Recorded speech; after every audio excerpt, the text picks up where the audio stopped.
Vamos a dar inicio a la temática de la paz de Dios, la parte número 38, y vamos a hacerlo, como siempre, empezando con una oración. Padre nuestro que estás en los cielos, te estamos muy agradecidos por poder seguir tratando estos temas, siguiendo, indagando, buscando en tu palabra, pero sabemos que por nosotros mismos no somos suficientes en absoluto, y queremos pedirte que el Espíritu Santo sea el que nos guíe a toda la verdad, el que nos ayude a ir encontrando este gran filón escondido. Te necesitamos siempre en nuestras vidas, Señor.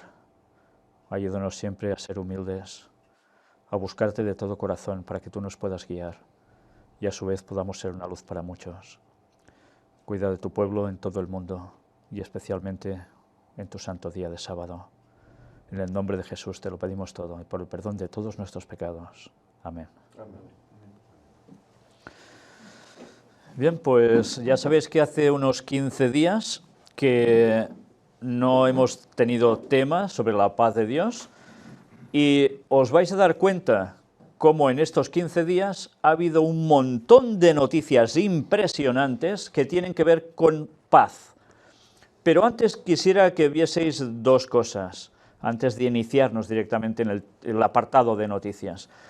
Uno es la portada de la paz de Dios, la que tenemos para hoy. Es el hombre ante el Tribunal Supremo, pero no un Tribunal Supremo de cualquier país de este mundo, sino del reino de los cielos. Todos nos tendremos que enfrentar ante los designios de ese tribunal, dependiendo de qué hayamos hecho, qué hayamos dicho, qué hayamos pensado. Hoy veremos que hay una parte que tiene que ver con esto.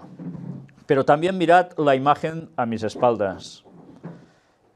¿Veis todo un montón de gente con los ojos vendados?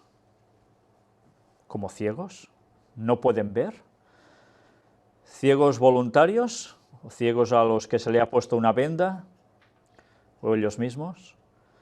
Vamos a ver un poco y también todo esto, que tiene que ver con los textos que vamos a tratar de 2 de Corintios. Pero bien, nos decía que han pasado 15 días desde el último tema que presentamos de la paz de Dios y vais a ver qué cantidad de noticias siguen surgiendo sobre esa paz que el mundo busca desesperadamente.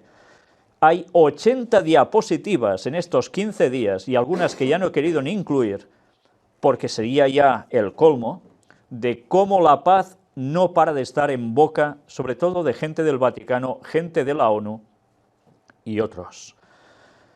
Os lo voy a pasar rápido. El Papa a los familiares de las víctimas del terrorismo en Niza. Respondan al odio con el amor de Dios. Y evidentemente, sí, ¿qué tenía que aparecer? El tema de la paz, por supuesto. Después también hay esto que veis aquí en inglés, es algo que más o menos vamos a ver traducido al español, y es con este grupo llamado IP Global Observatory, que trabajan, como no, para conseguir la paz a nivel mundial. Y bueno, cuando veis sus conexiones es de la ONU, con la agenda sostenible tan bonita que buscan para el año 2030, con el control absoluto sobre toda la población y, evidentemente, bajo unos parámetros de paz y seguridad. Qué curioso que sea para esa época, donde lo están buscando tan intensamente, cuando sabemos que Cristo vuelve en 2031. Qué cosas. Francisco y el presidente del Congo piden diálogo respetuoso e inclusivo para la estabilidad del país. Y evidentemente la paz del país, como no. Clinton a Netanyahu: me opondré a resoluciones unilaterales en la ONU. Es curioso ver cómo los dos candidatos a la presidencia de Estados Unidos han ido a ver precisamente al dirigente de Israel. Qué cosas, tan curiosas. Todos. Y evidentemente está en juego, como no, una nación y el mundo entero, debido a esto. ¿De qué hablan? Evidentemente, la paz y la estabilidad. Pero en Colombia sucedió lo mismo, ese acuerdo de paz que firmaron las FARC y el gobierno colombiano. Parecía que ya estaba todo, paz por todos lados. Bueno, pues después hemos visto cómo esto ha quedado entrecortado, de momento como mínimo. Francisco recibió a líderes judíos en el Vaticano, que tengan un buen y dulce año. ¿Por qué decía esto? Porque ya sabéis que ha empezado precisamente el año nuevo judío, 5777, vaya timo de año que les han dado. Ya sabéis que el calendario judío fue alterado expresamente para no saber ni cuándo venía Jesús por primera vez, ni cuándo vendrá por segunda, y eso ya lo demostramos en unas conferencias que pude presentar en Australia, y la gente se traga que están en el 5777, cuando quedan 14 años y poco para el 6000, y el calendario caraíta, los judíos caraítas, siguen manteniendo el buen calendario que está siendo despreciado por el resto de judíos. ¿Qué iban a hacer también en ese encuentro? Que ya veis que encuentro entre judíos y Vaticano. Pues paz, para variar. El Papa Francisco no acudiría al funeral de Pérez, que ya sabéis que falleció también. Evidentemente, paz por todos lados. La Santa Sede muestra preocupación por los experimentos nucleares en Corea. Evidentemente, ¿qué conllevaba esto? Pues tratar sobre paz y seguridad. ¿Cómo les gusta utilizar estas dos palabritas con una conjunción en medio, eh? Cuando digan paz y seguridad, y ellos dale que te pego. El Papa sobre Siria e Irak, el mal no tiene la última palabra, y evidentemente se iba a tratar sobre la paz, y ya veis cuántas veces aparece la palabra paz, ¿eh? Pero también en Venezuela, la oposición reitera su petición al Vaticano para mediar con el gobierno. Más vendidos no pueden estar también. Y evidentemente, ¿de qué iban a tratar? Pues paz. El Papa con los ortodoxos en Georgia invita a superar incomprensiones del pasado y temores del futuro. Y esta tarde, si Dios quiere, vamos a tener precisamente la temática exclusiva de la visita del Papa a Georgia y Azerbaiyán, donde veremos el motivo aparente, al menos, que fue hacer algo allí. ¿Por qué? ¿Qué era? Pues bueno, ya hablaremos de ello. Pero vais a ver aquí que de noticias relacionadas sobre la paz han sido un extremo. Pero aún hay más. Francisco reza por la paz con la comunidad asirio-caldea en Georgia. Y ya veremos las implicaciones que esto tiene con el ecumenismo y otros factores. El Papa pide en Georgia una convivencia pacífica entre las naciones. Pues ¿de qué iba todo? De paz también, por supuesto. El Papa confía en que el Cáucaso logre superar las divergencias, la zona donde están estos países, y por supuesto, la paz por en medio. ¿Cómo no? Francisco en el encuentro interreligioso pide que la sociedad no instrumentalice el factor religioso. Ya hablaremos en detenimiento esta tarde de esto porque os va a poner los pelos de punta. Pues bien, por todas partes sigue apareciendo paz. El Papa, el testimonio del patriarca Elías II me ha hecho mucho bien al corazón y al alma. Ya veréis de qué va esto después. Pues una vez más, paz. El Papa a los anglicanos. No cansarnos nunca de pedir al Señor el don de la unidad. Qué cosas, ¿eh? Y evidentemente, en ese ecumenismo, paz por en medio. Nicaragua, jornada de oración y ayuno por la paz. Ya veis que aquí no se está escapando nadie. Y el Nobel de la Paz para el presidente de Colombia, Juan Manuel Santos. Bueno, pues ya tenéis todo puesto dentro del mismo saco y la paz para todos. En definitiva, ya habéis visto que he ido deprisa porque podíamos estar comentando todas estas noticias y ahora ya no vendría tanto al caso. Pero os dais cuenta cómo todo el mundo está tan trabajado y siendo trabajado para conseguir un tipo de paz que anhela este mundo, por todos lados. Pero ¿habéis visto en algún lugar, y ni lo vais a ver por más que lo busquéis, en qué centran esa paz? Porque cuando veáis en qué lo centran, os vais a dar cuenta que nunca es en la auténtica paz de Dios. Nunca, en absoluto. Pues Satanás está trabajando muy bien para que la gente acepte esa paz que él quiere durante un tiempo. Y después aparecerá estelarmente, nunca mejor dicho.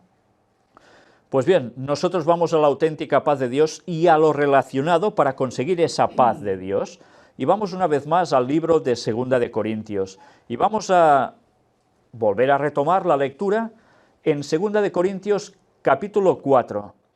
Y vamos a leerlo entero, incluso 2 versículos del capítulo 5. Y veréis qué relación hay, además, con todo lo que hemos visto en las fotos de portada. El apóstol Pablo sigue diciéndoles a los corintios: por lo cual, teniendo nosotros este ministerio, según la misericordia que hemos recibido, no desmayamos. ¿Cuál era este ministerio que tenía el apóstol Pablo? y los que lo acompañaban. Ese ministerio era el Evangelio, dar las buenas nuevas de la gracia salvadora de Cristo. Pero mirad, dice, según la misericordia que hemos recibido. Evidentemente esto era una misericordia por parte de Dios. Se les entrega ese ministerio a ellos para que lo proclamen. Pero ¿por qué dice no desmayamos? Puede ser no desfallecemos también. Porque no desmayar, en este caso, implica que evidentemente corrían el riesgo de caer desmayados. ¿Por qué caer desmayados? ¿Les ha cogido un soponcio? No. Porque recibían grandes presiones, porque iban a pasarlo realmente mal y ya lo habían pasado mal, y aún lo pasarían más. Y él decía, no desmayamos. ¿Y cuántas veces cuando tenemos un poco de oposición, nos quedamos ya, ay, ¿qué hago? Aflojo para no tener problemas. Pues el apóstol Pablo le importaba un bledo lo que le pasara. No le importaba, ni a él ni a los que estaban con él. Iban a dar el mensaje costara lo que costara, desde sus hogares hasta el resto del mundo, y no iban a callar. Antes bien renunciamos a lo oculto y vergonzoso, no andando con astucia, ni adulterando la palabra de Dios, sino por la manifestación de la verdad, recomendándonos a toda conciencia humana delante de Dios. Qué bonito. Renunciamos a lo oculto y vergonzoso. ¿Cuántas cosas se hacen en oculto y vergonzosamente? ¿Cuántas? Ellos no querían eso, renunciaban a eso. No acariciaban pecado ninguno. No andando con astucia. Importante, ¿eh? No andar con astucia. En este caso, evidentemente, astucia maligna. Había que ir con nobleza, con autenticidad, ni adulterando la palabra de Dios. Eso es clave, porque cualquier ministerio que vaya dando una palabra de Dios alterada, lo que está haciendo es todo lo contrario a la voluntad de Dios. Lo que puede hacer es llevar a la gente a la perdición, no a la salvación, sino por la manifestación de la verdad recomendándonos a toda conciencia humana delante de Dios. Por la manifestación de la verdad. Con eso iban delante de cualquier conciencia humana delante de Dios también. ¿Cómo no? El mensaje dado con claridad, tal como debía ser. ¿Y por qué decían ni adulterando la palabra de Dios? Una vez más recordemos, tenían el problema de los judaizantes. Esa es la clave por la que él está escribiendo esto. Ellos alteraban la palabra de Dios, la adulteraban, para que volvieran a las raíces judías y dejaran de lado el cristianismo auténtico, lo entremezclaran y se irían a la perdición. ¿Y qué está pasando ahora? ¿No están habiendo grupos que están judaizando? Vaya que sí hay. O dices Yeshua o ya estás perdido. Sí, no puedes decir Jesús ni en español, ni en catalán, ni en cualquier otro idioma. Tiene que ser ese, si no, ya no estás diciendo el nombre y por tanto estás siendo un falso no sé qué. Sí, eso está pasando. Y otras cosas, muchas otras cosas. Bueno, pues eso no es nada nuevo. Eso no es nada nuevo. Estas cosas ya pasaban en Corinto. Pero si nuestro evangelio está aún encubierto, entre los que se pierden está encubierto. Qué curioso. ¿El evangelio está encubierto? El evangelio es claro, ¿verdad? Pero dice que entre los que se pierden está encubierto. ¿Cómo puede ser? Ahora nos va a dar la explicación. En los cuales el Dios de este siglo cegó el entendimiento de los incrédulos, para que no les resplandezca la luz del evangelio de la gloria de Cristo, el cual es la imagen de Dios. Por tanto, el evangelio encubierto, ¿cuándo queda? Cuando el Dios de este siglo, Dios en minúscula, Satanás, cegó el entendimiento de los incrédulos. En el momento en que el entendimiento de los incrédulos queda cegado, ¿habéis visto esa imagen de portada de todos con vendas en los ojos? Pues es Satanás quien ciega a la gente. Si la gente además no quiere ver, no va a ver. ¿Y qué sucede? No les resplandece la luz del evangelio, de la gloria de Cristo, el cual es la imagen de Dios. Por tanto, ¿pueden conseguir salvación? ¿Qué está pasando en este mundo? ¿La gente no está quedando totalmente ciega? ¿A cuántas personas le habláis del Evangelio y todos te dicen enseguida, sí, acepto la verdad? Es difícil, ¿eh? Es muy difícil. Y en según qué lugares más. ¿Y por qué se ciega la gente? ¿Por qué no ve la verdad?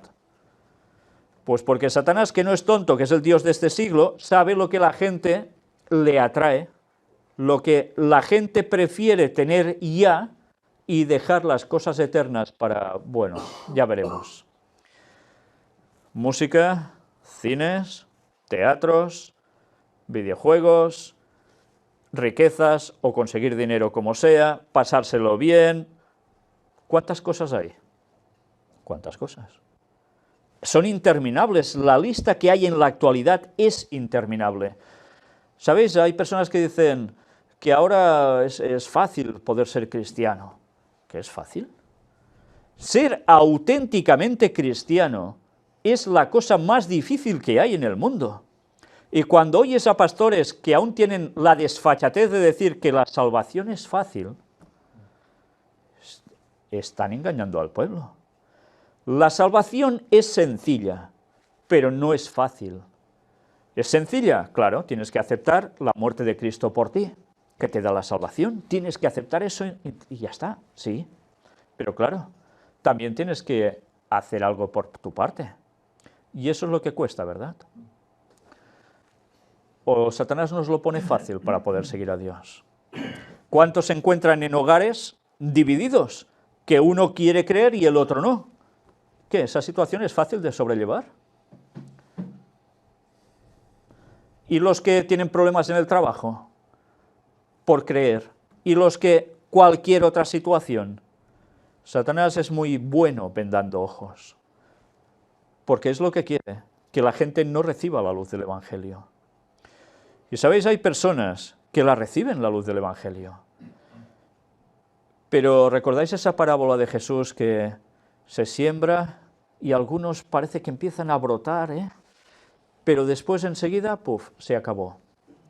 ¿Por qué? Porque ya se encarga el diablo de poner otra vez vendas en los ojos a través de diversas situaciones, para que ese mensaje, que sí que les atrae en un principio, termine cerrándose. De ahí hay que destacar una vez más la palabra del apóstol Pablo cuando dice, no desmayamos, porque lo fácil es desmayar.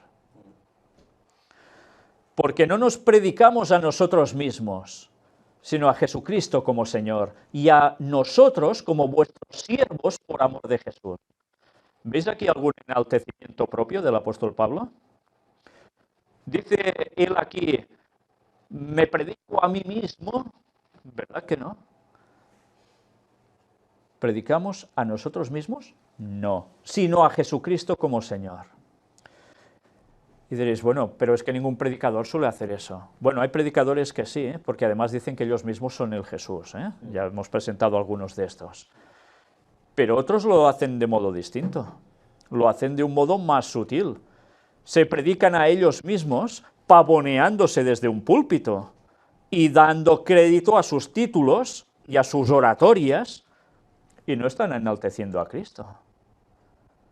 Eso pasa, y demasiado a menudo pasa.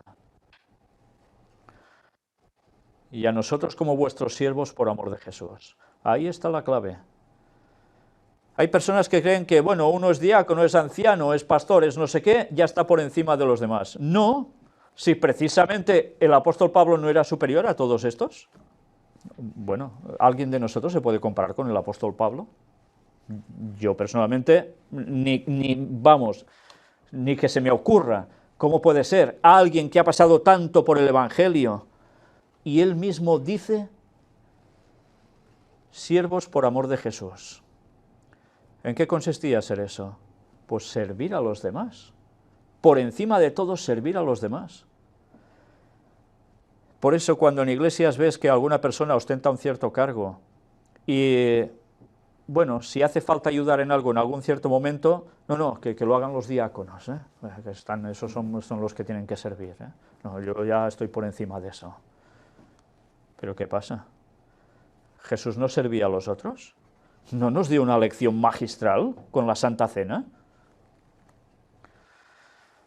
Porque Dios, que mandó que de las tinieblas resplandeciese la luz, es el que resplandeció en nuestros corazones, para iluminación del conocimiento de la gloria de Dios en la faz de Jesucristo. Mandó que de las tinieblas resplandeciese la luz. ¿A qué se está refiriendo el apóstol aquí? Nos hace una comparativa con la creación. Había todo en principio tinieblas y Él hace surgir la luz. Y espiritualmente, ¿esto cómo lo aplicamos? ¿No está todo el mundo en tinieblas? Y no estaba en los tiempos de Pablo el mundo, incluso judío, en tinieblas, cuando deberían tener la luz plena. Pero no, el Dios de este siglo los cegó. ¿Y qué tuvo que pasar? Que resplandeciese la luz a través de ¿quién? De la venida de Jesús, la primera venida. Y Él es el que resplandeció en nuestros corazones.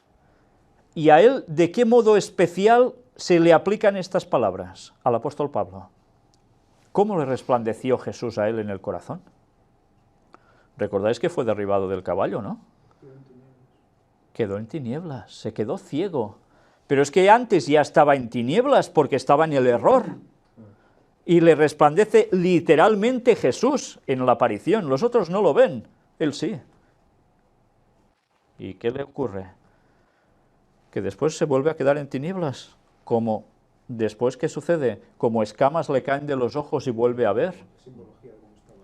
Claro, totalmente, siempre simbología. Las cosas en la Biblia no pasaban porque sí, no están registradas porque sí, nos quieren dar lecciones. Y desde luego el apóstol Pablo, él en sí mismo era una lección de todo lo que está diciendo aquí a los corintios. Y mirad qué más nos dice ahora. Pero tenemos este tesoro en vasos de barro, para que la excelencia del poder sea de Dios y no de nosotros. Vasos de barro. ¿Sabéis? La palabra que se utiliza aquí para vasos de barro eran unos vasos que se hacían rápidamente, que no eran de lujo ni mucho menos, sino que se utilizaban pim pam para cualquier cosa y si se rompía, pues no pasaba nada. Eran baratos. Pues resulta que él está diciendo que ese tesoro está en vasos de barro. ¿Qué tesoro? ¿El tesoro cuál es? Es la palabra de Dios.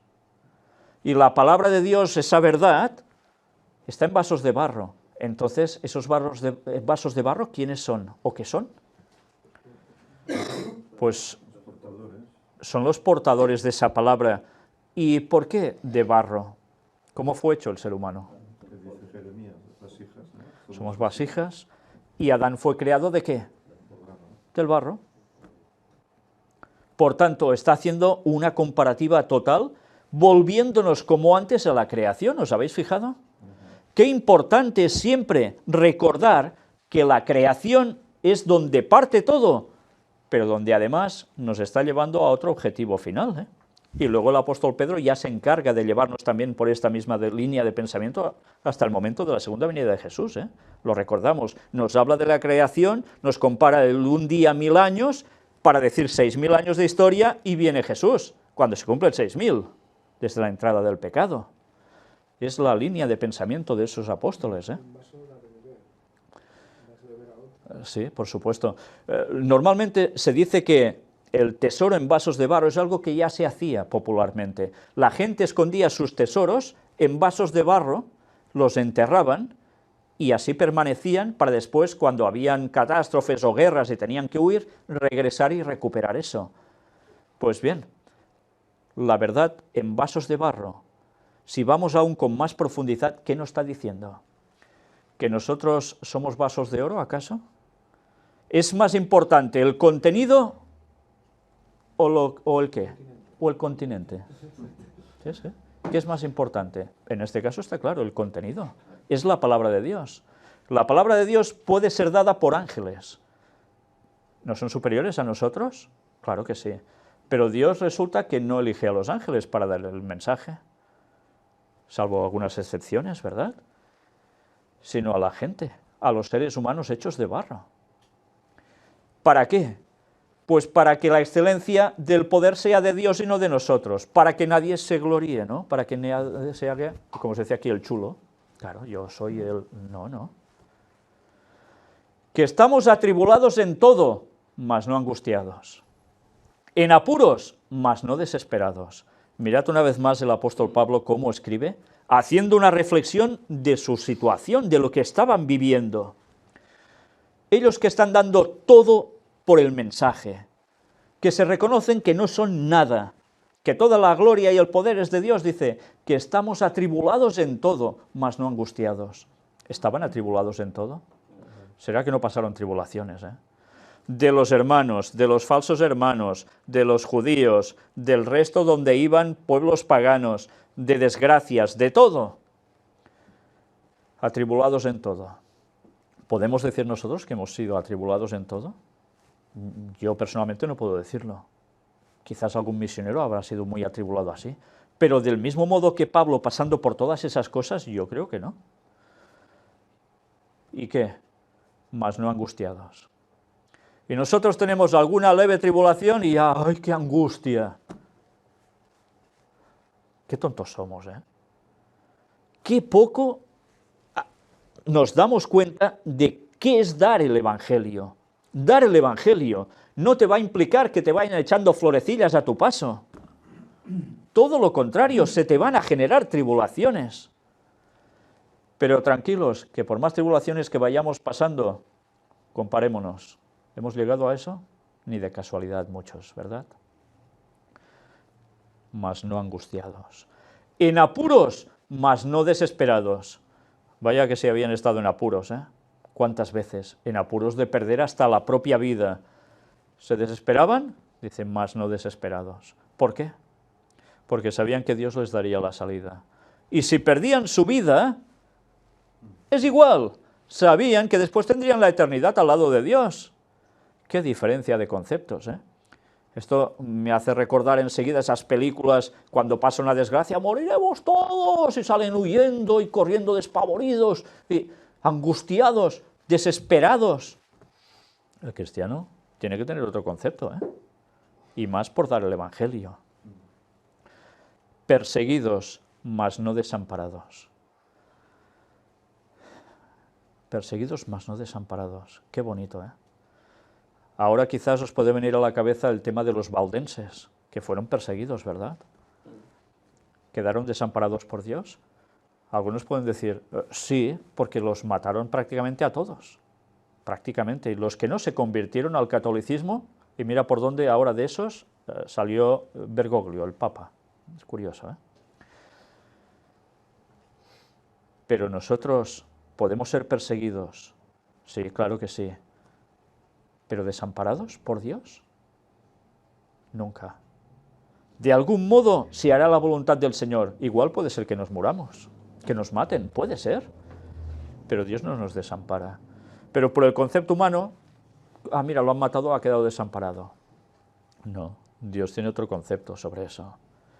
¿Pero os dais cuenta de lo que está expresando aquí? Que tiene una paz interna el apóstol Pablo como nadie. Él y los que con él estaban. Ante estas situaciones, y en ningún momento se notan derribados, pero no destruidos. ¿Sabéis? La palabra que se utiliza para derribados viene de la expresión de una lucha cuerpo a cuerpo, que claro, era de sobra conocida por los ejércitos, en las luchas que tenían cuerpo a cuerpo, o bien también en lo que se hacía, ya lo sabéis, en circos romanos, etcétera, etcétera, ¿no? Derribado, pero no destruidos. Qué bonito, Qué bonito.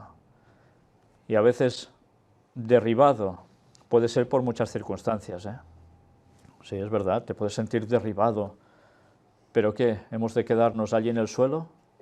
¿O hay que cogerse a las cuerdas y levantarse otra vez y seguir luchando? No destruidos. Porque con Dios no podemos ser destruidos. Llevando en el cuerpo siempre, por todas partes, la muerte de Jesús, para que también la vida de Jesús se manifieste en nuestros cuerpos. Él decía esto porque en su cuerpo habían muchas llagas, muchas cicatrices, muchos rastros de haberlo pasado mal por dar el Evangelio. ¿Y por dónde iba? Por todas partes. En su cuerpo, sí, llevaba esas marcas, para que también la vida de Jesús se manifieste en nuestros cuerpos. ¿Qué quería decir? Que ellos habían pasado por estas situaciones adversas, pero que seguían llevando la salvación a los demás, porque esas marcas las habían pasado por Cristo, por amor a Cristo. Pero claro, ¿y Jesús? ¿Cómo quedó Jesús? Antes de morir, ¿cómo quedó Jesús? A veces hemos visto imágenes que se muestran incluso en películas, ¿no? Oh, y parece Jesús muy sangrado y todo, pero es que quedó peor de lo que nos muestran. Quedó realmente desfigurado, por todos lados, en todo su cuerpo. ¿Y para qué? Para darnos la salvación. ¿Qué hacían los apóstoles en consecuencia? Participaban de esos sufrimientos para dar la salvación. ¿Eso quiere decir que debemos anhelar esos sufrimientos? Sí, es que quiero ser un mártir. Pues lo siento, pero si te planteas esto, tienes un problema con Dios. Porque Dios lo que quiere es que vivas cuanto más mejor. El martirio no hay que buscárselo, si acaso llega, pero no hay que buscárselo. Por eso cuando lees el Santoral católico y ves que muchos describen, y a jesuitas, es curioso, que querían ser mártires, pues señores, un grave problema con Dios. Porque nosotros que vivimos siempre estamos entregados a muerte por causa de Jesús, para que también la vida de Jesús se manifieste en nuestra carne mortal. Siempre estamos entregados a muerte por causa de Jesús. Era un hecho literal, ¿eh? Estaban entregados a muerte, para que también la vida de Jesús se manifieste en nuestra carne mortal. Qué bonito. Ellos sabían que su vida pendía de un hilo, que en el momento en que Dios dijera hasta aquí, se les acababa. ¿Y qué manifestaban con eso? La vida de Jesús, en su propio cuerpo. De manera que la muerte actúa en nosotros y en nosotros la vida. Claro que sí. ¿Actuaba la muerte de Cristo en ellos? Sí. ¿Y en vosotros la vida? Ellos sabían que la muerte estaba acechándolos. ¿Y a los corintios? ¿Tenían esos problemas los corintios? No. Ellos estaban tranquilos. No tenían esos problemas. En vosotros la vida. Pero ellos además estaban recibiendo la vida del Evangelio de un modo claro. Pero teniendo el mismo espíritu de fe conforme a lo que está escrito, creí, por lo cual hablé. Nosotros también creemos, por lo cual también hablamos. El mismo espíritu de fe. Mirad una vez más la importancia de tener el mismo espíritu de fe, la misma doctrina, el mismo sentir. Es básico. Y sabiendo esto, dice, creí, por lo cual hablé. ¿Puede un cristiano creer y callarse lo que cree? Si hace eso no es un cristiano. Si ese cristiano dice que es cristiano porque va los sábados a la iglesia y después entre semana está en lugares de trabajo y no saben ni qué cree, los demás, que no saben, ¿está siendo un cristiano? Yo he conocido personas que no dicen nada de lo que ellos creen. Nunca. Es que así no tenemos problemas. Qué bonito, qué bonito. ¿Y piensas en la salvación de dónde estás, de los que están a tu alrededor, que por eso estás ahí? No, les da igual.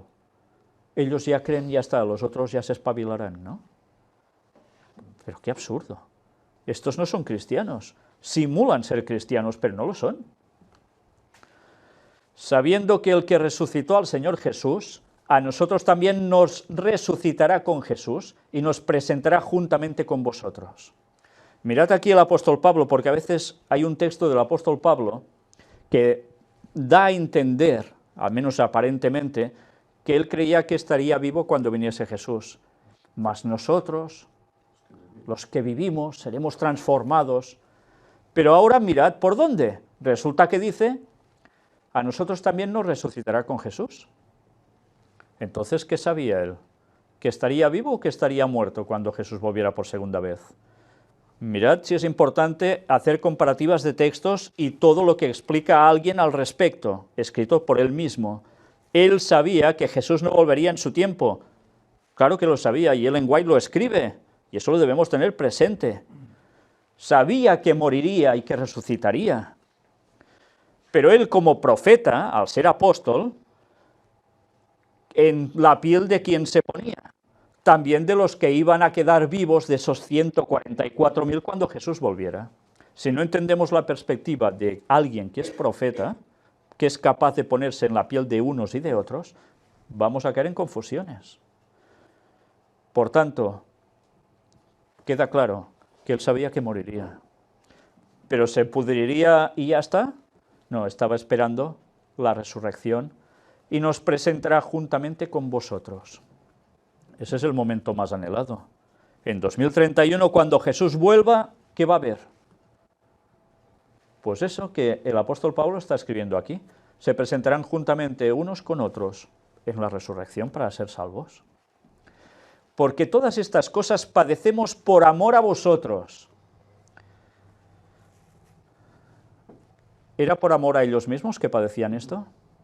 Por amor a vosotros. Para que abundando la gracia por medio de muchos, la acción de gracias sobreabunde para la gloria de Dios. Una vez más, estas son esas frases del apóstol Pablo que uno se queda un poco, ¿pero qué quiere decir con esto? Esta forma de escribir rebuscada. Para que abundando la gracia por medio de muchos. Está hablando de la resurrección, está hablando de los que aceptan el mensaje. Por tanto, abundaría la gracia porque muchos creerían. La acción de gracias sobreabunde para gloria de Dios. Ellos llevaban el mensaje, muchos aceptaban, ¿y qué provocaría esto? Pues más acción de gracias a nivel general para gloria de Dios. Claro, es un agradecimiento por la salvación. Y por tanto, además, la cadena del mensaje del Evangelio, que iría creciendo, desarrollándose, llegando a más. Por tanto, no desmayamos. Antes, aunque este nuestro hombre exterior se va desgastando, el interior, no obstante, se renueva de día en día. ¡Qué bonito! ¿Alguno de vosotros es cada día más joven? ¿Yo? Es que, claro, mirad la lógica del apóstol Pablo, que es aplastante. Cada día se desgastaban más. Y ellos de un modo especial. No era solo el envejecimiento como cualquier otra persona, sino era por todo lo que estaban pasando por dar el Evangelio. Era un desgaste brutal. ¿Por qué? ¿Predicar desgasta? Bueno, en parte puede desgastar, pero lo que desgastaba, ¿qué es? Lo que estaban sufriendo por dar el Evangelio.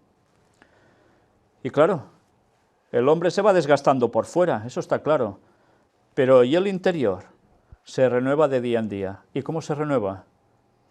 ¿Tomando un yogur? Cada día muero, decía Pablo. ¿Por qué? Cada día se renovaba, moría al pecado, se acercaba otra vez de lleno a Dios, se renovaba. ¿Hemos de hacer lo mismo o no? Vaya que hemos de hacer lo mismo, ¿eh? Porque esta leve tribulación momentánea produce en nosotros un cada vez más excelente y eterno peso de gloria. Es que parece que el apóstol Pablo se tomaba las cosas como si nada, ¿no? Esta leve tribulación momentánea, leve. Ha pasado naufragios, lo han azotado, ha estado a punto de morir no sé cuántas veces, le han hecho de todo y más. Y dice, esta leve tribulación. Es que realmente es sorprendente. Y nosotros, porque alguien nos ha dicho algo, ¡ay! Ya está, y todo el día sin dormir pensando en eso. ¿Sí? Pues no. Esta leve tribulación momentánea. Qué bonito. Qué fortaleza la del apóstol Pablo. Es que era necesario que Dios levantara un hombre así. En su momento. Era totalmente necesario porque hacía falta alguien con este poder dado por Dios para hacer esto. Porque si no, ¿cómo hubiese llegado el Evangelio a tantos lugares? Y dice que esta leve tribulación momentánea produce en nosotros un cada vez más excelente y eterno peso de gloria. O sea, cada cosa mala que va pasando, para él, era ir sumando lo bueno. Qué bonito, ¿eh? Sobreabundar la gracia es esto, sí. No mirando nosotros las cosas que se ven, sino las que no se ven. ¿Qué hace este mundo? ¿Qué suele mirar las personas? Lo que se ve. Sobre todo el materialismo. Eso es lo que más se mira. ¿Y miramos lo que viene después? Es que si no lo veo, no lo creo. Bueno, esto lo dices tú, que vendrá Jesús. Vale. Pues las cosas que se ven son temporales, pero las que no se ven son eternas. Y la gente actualmente sigue con la venda en los ojos. ¿Ven la eternidad la gente? No. La gente quiere vivir más años, eso normalmente sí, ¿eh? Si pueden vivir los 125 que calculan que se puede vivir, o 120, mejor, eso sí. Pero qué cortos, ¿no? ¿Y no es mejor pensar en vivir la eternidad bien, a no pensar en las cosas de ahora y ya está? Pensar solo en las cosas temporales, ¿a qué lleva? Bueno, imaginaos, una persona muy rica, tiene de todo, tú las estás pasando canutas, fatal. Piensas, si no hay nada más, ¿qué? ¿Es justo que se tenga tanto y yo nada, me esté muriendo de hambre y ver a mis hijos morirse de hambre y esas cosas? Por tanto, ¿qué puede pasar? Si no hay nada más, no he de dar respuestas a nada, el bien no existe, el mal es relativo y viceversa, pues cojo lo de al lado y el otro que se fastidie. ¿Os dais cuenta que sin pensar en la eternidad y todo lo que hay, la línea de la moral se esfuma, desaparece? Si dejamos en la ecuación fuera a Dios, nada tiene sentido, nada. Las cosas que se ven son temporales. ¿Y cuánta gente cuando le dais el Evangelio, o nosotros mismos quizás cuando lo hemos recibido, pensamos, sí, pero es que mientras hago esto, hago lo otro, hago eso más y no sé qué. Y si acepto el Evangelio no podré hacer esto, ni lo otro, ni lo demás allá, y encima tendré problemas. Mira, ¿sabes qué? Esto lo vivo ahora, lo otro ya veremos. Y a partir de aquí se van buscando autoexcusas. Y pensando en que, bueno, ya Dios es bueno, ya lo sabe todo, ya nos salvará a todos. O, bueno, ¿quién me asegura que después hay algo? Y se van buscando peros. Bueno, pues al final, si esos peros no son derribados, los peros se comen a la persona y a su eternidad. ¿Y cuántas veces cuando hay problemas, vemos los problemas y no pensamos en echar mano de la vida eterna, como dice el apóstol? Que hay situaciones que parecen insostenibles. ¿Y qué te salva? Pensar, pronto esto se va a acabar. Pronto esto será pasado. Y a partir de ahora la eternidad. Y toda esta tribulación, después, ¿cómo lo voy a considerar? Como dice Ellen White, cuando estemos en el cielo diremos, qué poco nos ha costado el cielo. Qué poco. Y todo lo que aquí nos parecía una gran montaña, allí lo vamos a considerar como nada. Y seguimos con 2 Corintios 5, versículos 1 y 2. Porque sabemos que si nuestra morada terrestre, este tabernáculo, se deshiciere, tenemos de Dios un edificio, una casa no hecha de manos, eterna en los cielos. ¿De qué está hablando de esta morada terrestre? ¿Quiere decir la tierra? ¿Quiere decir nuestra casa, nuestro hogar? ¿Este tabernáculo se deshiciere? Si recordáis en lo que leímos anteriormente, del propio apóstol Pablo, estaba haciendo referencia a los cuerpos, templos del Espíritu Santo, tabernáculo. Claro, nuestro cuerpo se puede deshacer. Cuando nos morimos, ¿qué pasa? ¿Quedamos incorruptos? Normalmente todos hechos polvo, ¿eh? Pero si eso pasa, ¿qué? Tenemos de Dios un edificio, una casa no hecha de manos, eterna en los cielos. Por dos motivos. Una, porque resucitaremos, seremos transformados. Y otra, porque verdaderamente, literalmente, tendremos morada en los cielos. Claro, mansiones, que es lo que ha ido a preparar para nosotros, dijo Jesús. Y por esto también gemimos. deseando ser revestidos de aquella nuestra habitación celestial. Gemimos. Gemir es fuerte, ¿eh? No es, ay, mira, si tengo la celestial ya va bien. No, no. Lo están gimiendo, deseando. Por eso expresan así. Por esto también gemimos, deseando ser revestidos de aquella nuestra habitación celestial. Ser revestidos, ser transformados y recibir esas moradas también en el cielo. Ahora, todo esto podéis decir, ¿y qué tiene que ver con la paz de Dios? Pues creo que la conclusión es muy fácil. Si todo esto no lo tenemos asimilado, ¿puede haber la paz de Dios en nosotros? En absoluto. En absoluto. Y ahora aún estamos tranquilitos, pero ¿y cuando nos vengan los problemas de aquí tan poco tiempo? ¿Qué? Si no recordamos esto, lo vamos a tener muy mal. ¿Sabéis que nuestras Biblias al final no las podremos tener con nosotros? Sí, el lenguaje lo escribe claramente, ¿eh? No las podremos tener con nosotros. Algo va a pasar en este mundo para que las Biblias se vayan. ¿Y dónde tendremos que tener la palabra de Dios escrita? Aquí y aquí, en los dos lugares. Y de ahí deberemos echar mano. Por tanto, ¿qué hemos de hacer? Buscar esa paz de Dios. Y esa paz de Dios solo lo da Él, lo demás son sucedáneos. Todo lo que el Vaticano nos presenta, todo lo que nos presenta la nueva era, todo lo que nos presenta la política, todo es la verdadera paz de Dios. Son cosas que se parecen, pero que por detrás no llevan a lo mismo ni de casualidad. Y vamos a terminar con este texto. Segunda de Corintios, capítulo 5, versículo 10. Porque es necesario que todos nosotros comparezcamos ante el tribunal de Cristo, para que cada uno reciba según lo que haya hecho mientras estaba en el cuerpo, sea bueno o sea malo.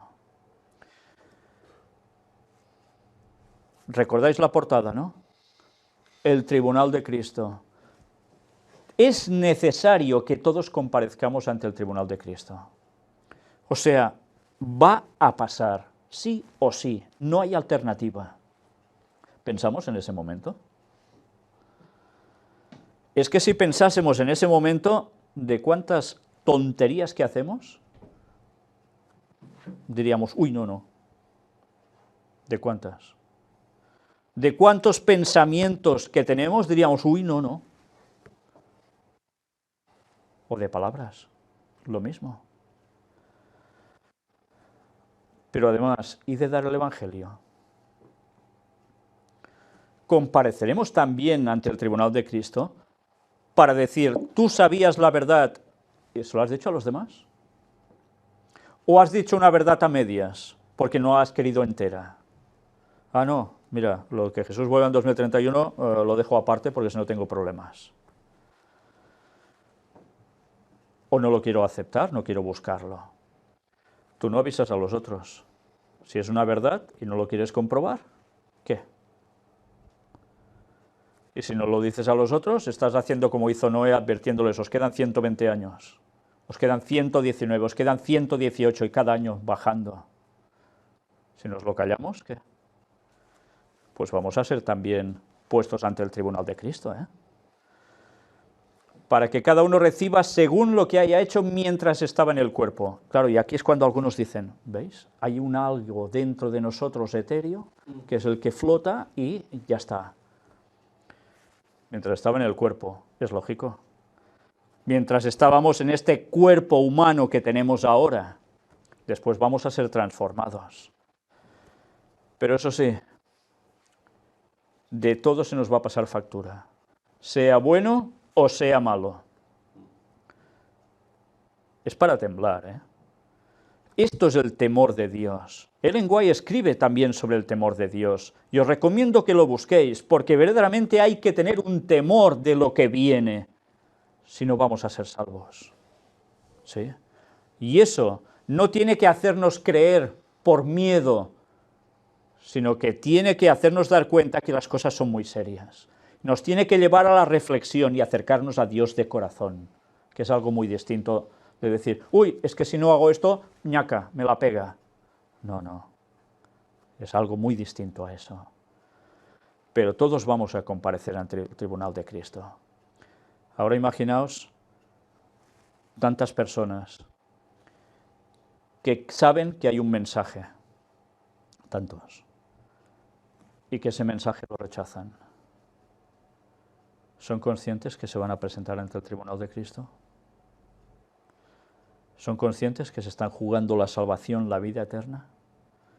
Y no una vida eterna cualquiera, sino una vida eterna de un modo impresionante, sin maldad alguna, sin muerte, sin dolor, sin enfermedades, sin nadie que te esté fastidiando, ni tú a ellos, ¿eh? ¿No es eso bonito? ¿No queremos estar viajando también, viendo otros mundos que el Señor ha creado, conociendo a otras personas, seres humanos que ha creado en otras partes que jamás han pecado? ¿No queremos conocer a nuestro ángel, al que ha estado a nuestro lado siempre, ayudándonos? ¿Y no queremos estar ante la presencia de Dios? ¿No queremos estar con Jesús? Pues todo eso es lo que nos estamos jugando. Todo. Si el pueblo de Dios fuera consciente de esto, verdaderamente sería pueblo de Dios. Pero el pueblo de Dios no está siendo consciente de eso y está pasando a ser hijos de las tinieblas. Pero hay un remanente que tiene que tener esto presente y debe abrazar la verdad y darla, cueste lo que cueste. Que el Señor nos ayude a ser conscientes y a llevar una vida cristiana de verdad. Y si alguna cosa debemos cambiar, no lo aplacemos. Ya veremos que hay otros textos del apóstol Pablo aquí mismo que nos hacen referencia. He aquí el día aceptable, ahora el momento de la salvación. No postergues nada. ¿Dominas tú tu propio tiempo? ¿Sabes lo que vas a vivir? Pues si por cobardía o por lo que sea no estamos con Cristo, se nos acabará pronto todo. Que Dios nos ayude a estar derribados, quizás sí, pero seguir levantándonos, siguiendo en la lucha.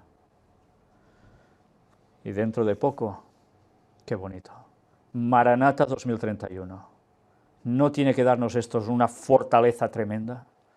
Ahora sí que podemos tirar de la vida eterna que tan cerca está de nosotros. Qué bonito mensaje el que Dios nos da. Que Dios bendiga a todo su pueblo y que a través de todos nosotros el mensaje llegue a todo el mundo, sin excepción. Y que Cristo se lleve pronto y acabe ya con este mundo podrido que cada día da más asco. Que Dios os bendiga. Vamos a concluir con una oración.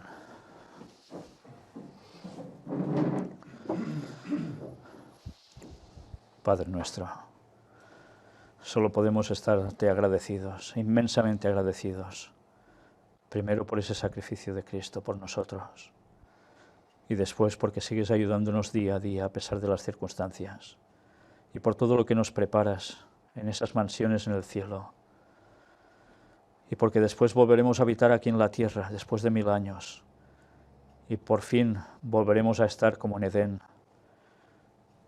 sintiendo lo que Adán sentía y Eva cuando fueron creados, que no conocían ya el mal para nada. Y que por fin sabremos que ya el mal jamás volverá, que va a ser destruido y finalizará todo para siempre, todo lo malo.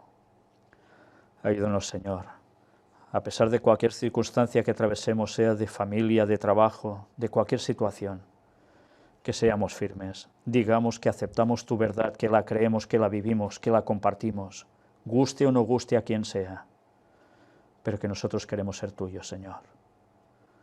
Ayúdanos a resistir hasta el final y a poder ser una luz para muchísimos más.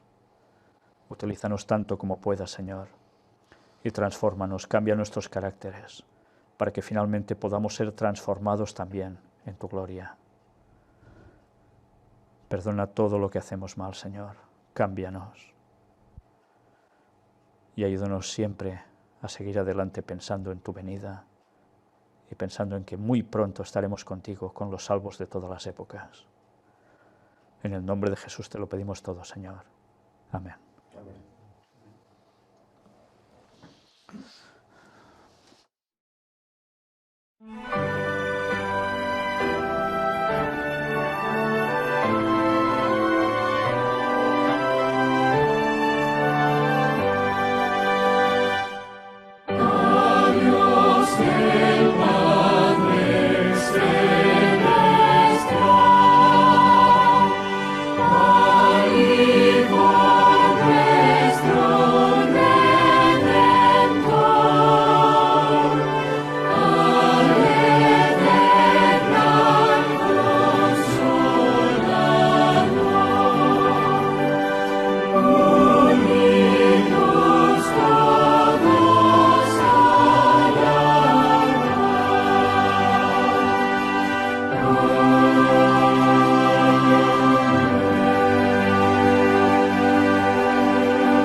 Bien, antes de finalizar, desearos a todos un feliz sábado y os hago un anuncio, bueno, alguno más. Esta tarde a las 4:30 o 5 aproximadamente vamos a tener la conferencia especial de la visita del Papa a Georgia y a Azerbaiyán.